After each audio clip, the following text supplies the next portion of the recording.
Em 13 de junho de 2023, uma situação aterrorizante foi filmada pela câmera da farda de um policial. Na filmagem, podemos acompanhar uma noite tensa em Campo Limpo, na zona sul de São Paulo. Os policiais faziam uma ronda de rotina quando avistaram um grupo de pessoas agindo de forma suspeita. Ao parar para fazer a abordagem, os suspeitos correram e começou uma perseguição. O policial, identificado como Cabo Amorim, desceu da viatura, enquanto seu parceiro permaneceu dentro, dando apoio. Nas imagens, podemos ver que ele continua a perseguição a pé, até chegar em um beco, onde os suspeitos entram. O policial ordena para que eles parem, e então é surpreendido com disparos. Parou, para, caralho, para!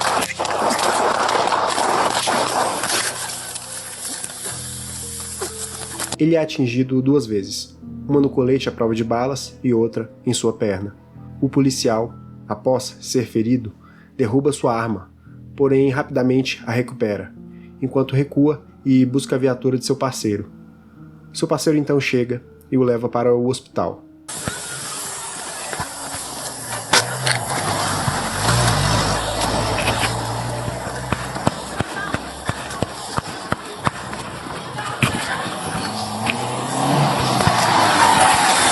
Tô baleado, caralho! Copom, você é baleado, Copom! O policial foi internado e, segundo informações, estava se recuperando bem. Porém, a extensão de seus ferimentos e seu estado atual não foram divulgados. Os atiradores não foram identificados e os motivos de sua fuga e o que estavam fazendo anteriormente continuam desconhecidos. No dia 12 de agosto de 2023, em um sábado, um oficial do Departamento de Polícia de Cadillac, em Michigan, nos Estados Unidos, foi chamado para uma verificação por volta das 19 horas. Os relatos iniciais mencionavam uma possível invasão em andamento. Ao chegar ao local, o oficial é informado pela central que os moradores que chamaram a polícia estão dentro de casa, relatando que o suspeito está tentando invadir o galpão da casa deles. A câmera da farda do policial registra o acontecido. What's up? I have no freaking clue. Some guy out here with a machete? Yeah, he pushed in my air conditioner. Where's he at now? I can hear him banging on my house. Broke my fucking lamp and everything. Ao falar com o morador que o chamou, é revelado que o suspeito havia acabado de danificar seu ar-condicionado e tentava entrar em sua casa. É quando aparece uma moça e revela que o rapaz é o morador da casa ao lado, Matthew Bigler, de 49 anos, e ela é a sua namorada. Ao ser questionado pelo policial, ela disse não saber de nada, e que ele apenas a instruiu a sair de casa ao retornar do trabalho naquela noite, deixando-a confusa quanto ao motivo de seu comportamento. Matt who? Bigler? Is he in here? Does he live here? Yeah. What's his problem? I don't know. First it started with me. He told me get out of here. I got home from work. He told me get out of here. I love you though, but get out. And I'm like, dude, I live here. You're his mom? No. You're his girlfriend?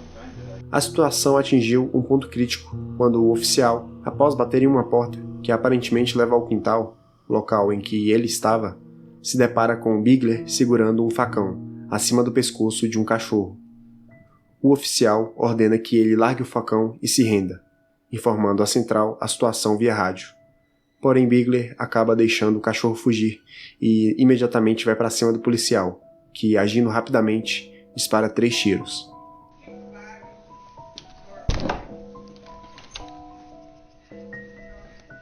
Hey, bud.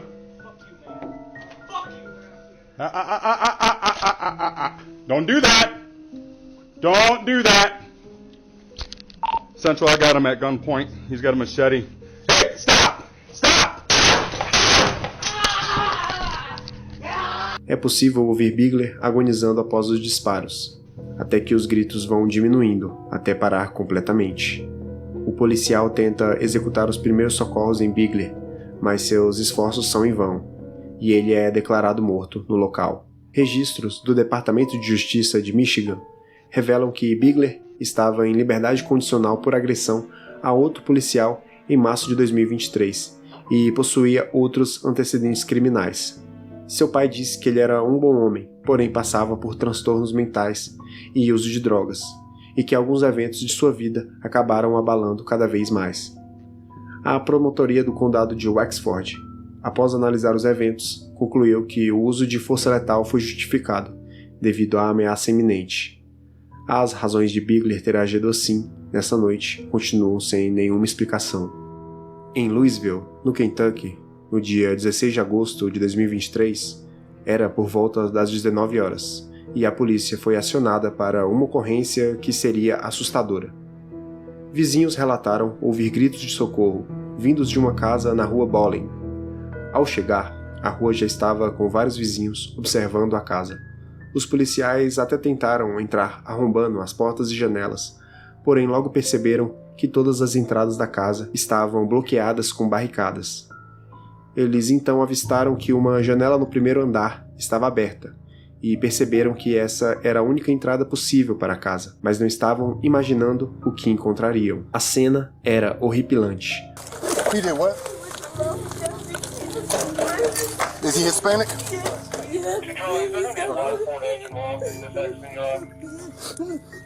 Where's the key out here?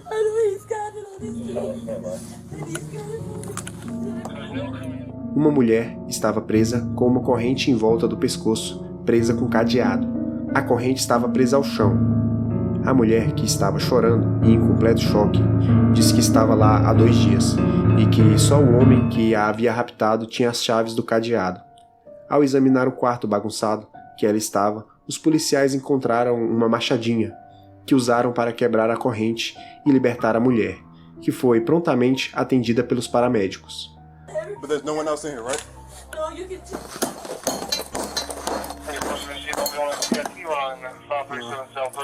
There we go. Thank you so much. Bombeiros foram chamados para quebrar o cadeado que estava em seu pescoço. A polícia logo descobriu que o homem que a mantinha em cativeiro era Moises May, de 36 anos, seu namorado, e que após um confronto verbal na segunda-feira, May agrediu fisicamente a vítima, a prendeu no banheiro, onde cortou grande parte de seus cabelos com um facão. A mulher saiu da casa na mesma noite. Quando ela retornou no outro dia para pegar seus pertences, May a trancou na casa, além de também levar seu celular para que ela não pudesse chamar ajuda. May, o agressor e pai da criança que tem com a vítima, foi detido sob fiança de $100 mil. Ele enfrenta acusações de sequestro, agressão, entre outras.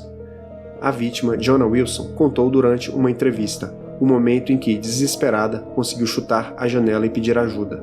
Foi quando seus vizinhos ouviram e chamaram a polícia. Se ela não tivesse conseguido arrumar força para fazer isso, poderia não ter saído com vida. Ainda emocionalmente abalada, ela exigiu justiça para garantir sua segurança e a de sua filha. No condado de Hillsborough, na Flórida, um policial recebeu um chamado sobre um carro roubado, e o que o policial imaginava ser apenas um roubo vira algo completamente assustador. A câmera de sua farda mostra o policial Jonathan Pasmino Alvarez ordenando o motorista que encoste o carro imediatamente, assim que o avista. Quando o suspeito faz o que foi ordenado, o policial logo vê 2 crianças dentro do carro. Why are you doing with the kids? What's going on? Roll the window down, bro. I'm just gonna roll my car. These not your car? Step out of the car. Step out of the car, bro. Okay, step out of the car. Help me on here. It's not you? Alright, let me figure it out, okay? Put that bottle away. Put that bottle away. O suspeito continua não cooperando com o policial. Step out of the car and help me out, okay? What do you mean not you? Not me. Okay. So let me figure it out. I don't know what's going on. Até que ele finalmente entrega as chaves do carro ao policial e finalmente obedece às ordens e sai do carro. Nesse momento, uma das crianças ao fundo diz que ele não é o pai deles. Alright, step out of the car. Well, it's not my dad. Step out of the car, bro. Step out of the car. Step out of the car. Step out of the car. Stay here. I need to figure out what's going on. Apesar do susto, as crianças de 4 e 8 anos saíram ilesas. O homem, que se chama Kevin Smith, de 37 anos, foi preso e agora está enfrentando acusações de roubo de veículo automotor e sequestro. O motivo de Smith ter mantido as crianças em seu poder não ficaram claros. Não se sabe se ele queria reféns ou se tinha intenções piores. Mas o que sabemos com certeza é que se não fosse a ação rápida do policial, o destino das duas crianças poderia ter sido muito pior. No dia 29 de julho de 2020, na região de Ouachita, na Louisiana, um policial em Honda avistou um veículo acima da velocidade da via e decidiu o parar para uma abordagem de rotina. Mal sabia ele que o que ele encontraria era algo vindo diretamente de um filme de terror.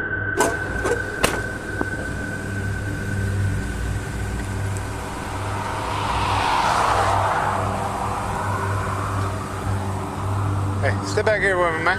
How are you? Hey, good afternoon. I'm Trooper Nielsen, Louisiana State Police. The reason why I stopped you was for speeding. O motorista disse não ter carteira de motorista e alegou estar indo para casa.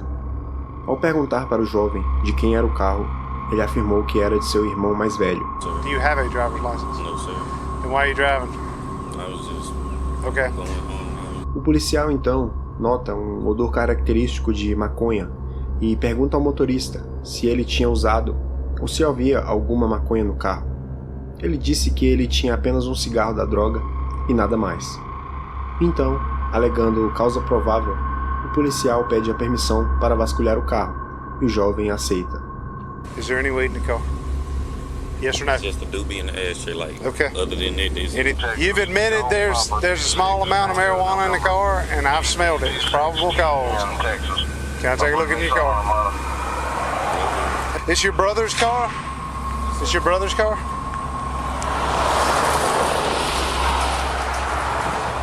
Ao vasculhar o carro, o policial observa que há tiros por toda a lateral. E ao questionar o jovem, ele parece nervoso e não consegue dar uma explicação coesa sobre o ocorrido. Mas a descoberta mais chocante ainda estava por vir.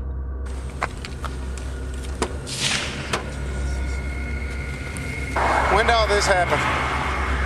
When did all that happen? that happened. When?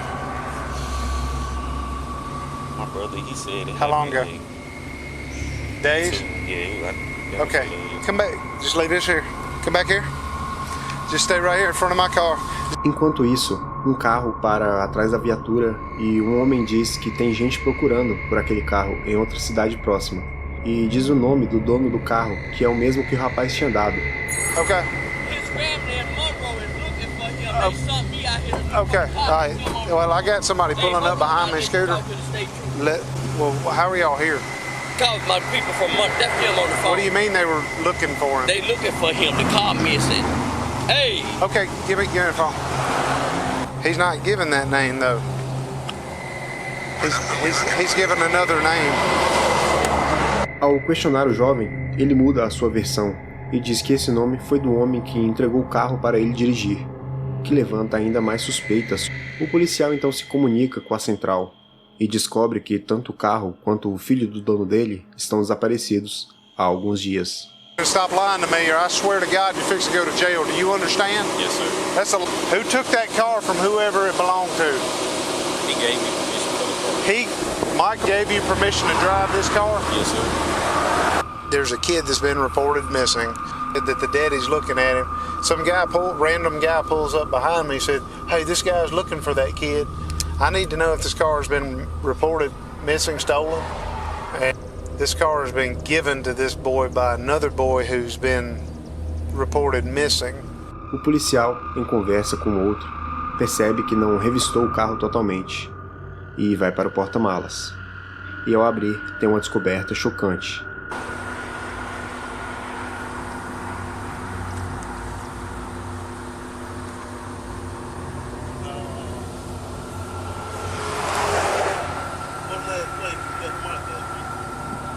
I'm gonna do the obvious thing I want to do.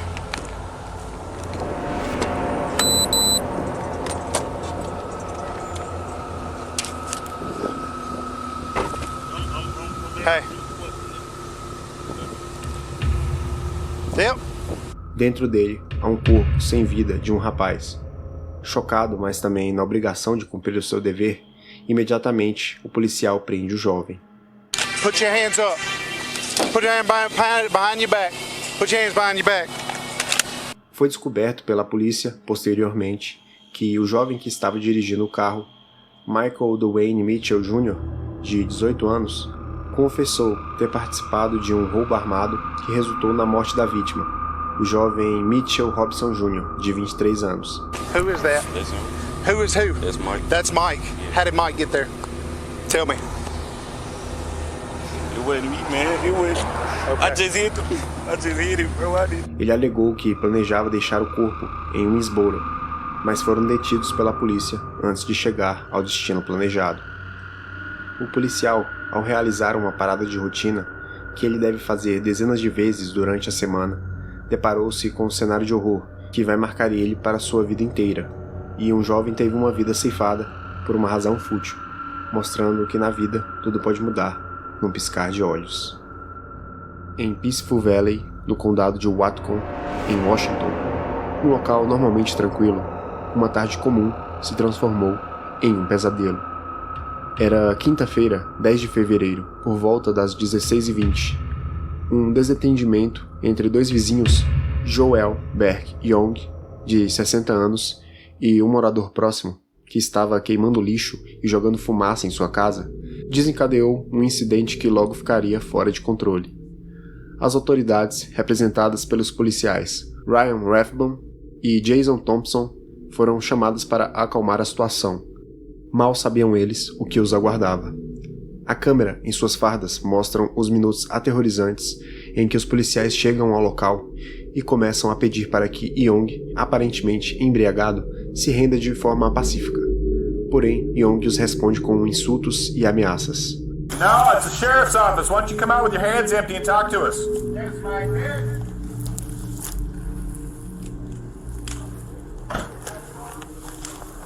Okay, well that's different. Okay. Os policiais, se deparando com a difícil situação, informam que precisam de reforços, enquanto tentam lidar do jeito que podem. Drop the gun!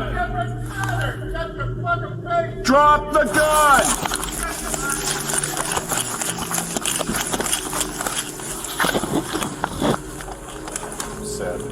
You dropping it? PC for at least 2 counts of felony harassment. I don't know that he pointed the gun at him, but we got PC, so. And he's still yelling at us. Felony PC. É quando, enquanto se comunicava com eles, o suspeito atira no policial Thompson, o acertando. O policial Rathbone aparece para dar cobertura e verificar a situação de seu parceiro. Sheriff's office, drop the gun! Oh, fuck! Shots fired, shots fired. O atirador dispara novamente, acertando-o também na cabeça. Nesse momento, um dos vizinhos aparece no local armado e faz a cobertura dos policiais feridos, atirando contra Young.